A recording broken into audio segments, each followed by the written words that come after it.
What is going on? It's your boy Jay Shane. You are here for another video, as you saw in the title. First 24-mile training run, a full day of eating. So that's right, today is going to be a full 24 miles. I've only ran this twice. Both were in races. I've never ran this during a training cycle, so my legs are a lot more tired than they would be for this distance, things like that. Although, obviously, I'm in much better shape now than I was when I first started training. So it'll be interesting. I'm interested to see how I feel. I'm not really nervous. It's just, I'm just going to do the thing. That's it. That when I look at running now, I'm just like, if I have a goal, it's like, I'm just going to do the thing. So that's what we're going to do. But I wanted to show you what we're working with. So I was thinking about running through trails, but there's not any really close.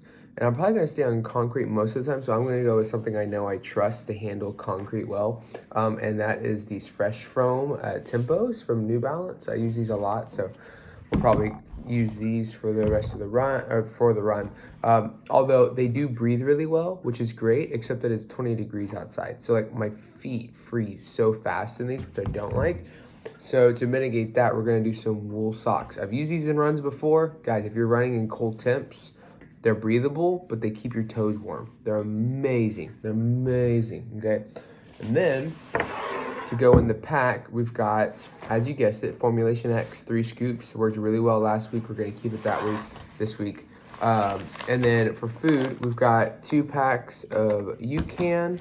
And then we've got, let me see, these 2 bars. We have a BPN Field Bar. And then we have a Lara bar. I'm probably only going to do half the Lara bar. So the goal is all of the BPM, half the Lara bar, 2 of the UCAN pouches.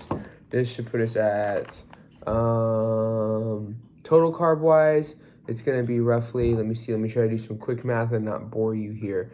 38, 12, 23, 25, 38, 25 plus 38, 62 grams of carbs for the whole run. It's not bad. I'm gonna be out there for about 4 hours, so it's actually a little bit under, but I don't want to eat both of these bars. We'll see. Who knows? But for right now, that's the plan. So 60 grams of carbs for the whole run, which is beautiful. We have the TP because we always need the TP. And then I'm actually going to bring an extra water bottle, and it's actually going to have green tea in it, like some hot tea. I figured since it was cold outside, I would love some refreshing hot green tea as I started to warm up in the run. So to start the run, we'll be sipping on some hot green tea. So we're going to go in about an hour. It's 6 a.m. right now. I'm going to go work on some work and get some stuff knocked out before the world awakes. And then at 7, I'm going to get my shoes on and we're going to go crash it. And I'll let you know how it goes. All right, guys. Solid 24 miles. There's the time.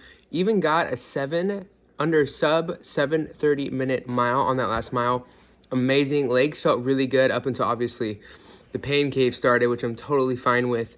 So I'm about to have 30 grams of a Keto Brick. So what I'm going to do is I'm going to show y'all both my day while tracking the food I eat while I run, and then my day without tracking the carbs for my run. Because normally, if I eat fats or proteins on my runs, I track those, but I don't track the carbs. Because if y'all listen to my podcast, I've talked about days where I eat 100, 120 grams of carbs on occasion. A day like this is what I'm referring to, because I have my carbs for my run, and then I have 50 total or less for my ketogenic macros throughout the day. So I'm going to show y'all what meal number 1 is going to be in a bit. I'm just kind of having some quick little snack. So. All right, guys, so here is meal number 1. We've got some homemade granola that I made myself, and then some chicken breast in a blue cheese buffalo sauce. Macros are going to be in this corner. So I start the first meal off after a long run like this with a lot of protein and a good amount of fats, and I try to keep it relatively low carb because of obviously all the carbs we had during the run. So, all right, homies, just got done eating 2 ounces of salt and pepper pork rinds because they were delicious. We're now sipping on a little bit of coffee with heavy cream, and then I'm about to eat some breakfast deer sausage with my dad and eggs. So, all right, homies, monumental moment. What I have here, you ask? I have the bank information for Performance Gains Nutrition LLC. It is a go, guys. We've got so many cool things happening. If you haven't been on my Instagram, I've been doing flavor votes, flavor polls, like all kinds of things to help sure that y'all feel like y'all have a voice in this, because y'all are important for this. Y'all are part of this fam bam. Y'all have been for a while now, and I want y'all to feel included and be included. So go follow me on Instagram and make sure that you're engaging on the polls for stuff. But yeah, one step closer. Guys, just got back home. Sorry I didn't show you a video of the egg and sausage. Ashley needed me to go help her with Haley for a bit, so I had to scarf that down really fast. But we're at home. We're about to eat some more Keto Brick. If you haven't noticed already, I have a serious obsession with these things. If you want one, the link will be in my bio. But this is the almond toasted coconut. I mean, you can't. All right, guys, next meal is some of this beef. Here are the macros for the beef and that bit of Keto Brick I just had. So, as you can see, we're eating a lot of food, and we still have one more meal.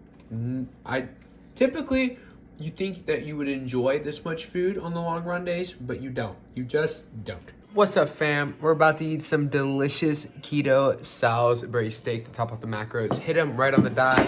4,700 calories, what we were shooting for. So here are the macros in total, including what I use for my workout. Now, typically, I don't track the carbohydrates during my long runs. So that 15 carbs an hour is part of my supplementation for my run. It's not part of my food. And because I've been doing it that way for so long, it's okay to track my food like that. I would say that if you're going to take anything from this video, account for those carbs in your calories, get used to not tracking them, and then increase food if you want to, excluding them. But don't just not include them now and then get upset when you may put on some water weight from the extra 100, 200 calories from adding in those carbohydrates. But I've been doing it for this long for a while now. So normally I don't track them. So this is what it looks like if I were not to track the carbs from those bars and from those pouches.